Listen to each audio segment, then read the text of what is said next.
ప్రపంచవ్యాప్తంగా ప్రసిద్ధిగాంచిన తిరుమల శ్రీ వెంకటేశ్వర స్వామి లడ్డూ ప్రసాదంలో వినియోగించే నెయ్యి కల్తీ చేసి తిరుమల పవిత్రతను దెబ్బతీసే విధంగా చేసిన దోషులను గుర్తించి వెంటనే వారిని శిక్షించాలంటూ విశ్వ హిందూ పరిషత్ ప్రొద్దుటూరు శాఖ ఆధ్వర్యంలో నేడు నిరసన ర్యాలీ చేపట్టారు.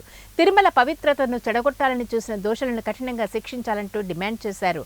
సనాతన ధర్మ పరిరక్షణ బోర్డును ఏర్పాటు చేసి మరొకసారి ఇలాంటి చర్యలు పునరావృతం కాకుండా చర్యలు చేపట్టాలని కోరారు. ఈ నిరసన ర్యాలీకి వచ్చేసినటువంటి మిత్రులందరికీ నమస్కారం. ఈరోజు ముఖ్యంగా మనము మన రాష్ట్రంలో జరుగుతున్న పరిస్థితులను చూస్తుంది మనకు ఎంతో భయంకరమైన బాధాకరమైన విషయాలు. తిరుపతిలో మనకు పరమ పవిత్రంగా ఉండేటువంటి వెంకటేశ్వర స్వామి ప్రసాదంలో కల్తీ చేయడము, అక్కడ ఎన్ని రకాలైన అపచారాలు జరిగినాయంటే మన అందరికీ కూడా అర్థమవుతున్నాయి.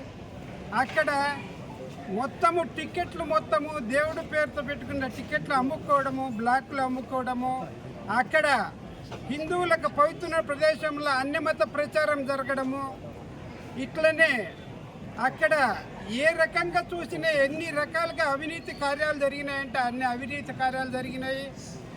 లడ్డులో హిందువులకి పవిత్రమైన లడ్డులో కూడా మన అపవిత్రం చేసే దానికోసం అని చెప్పేసి లడ్డులో పంది కొవ్వు, చేపల సంబంధించిన నూనె ఇటువంటి వాడడము చాలా జుగుప్సాకరమైన విషయము.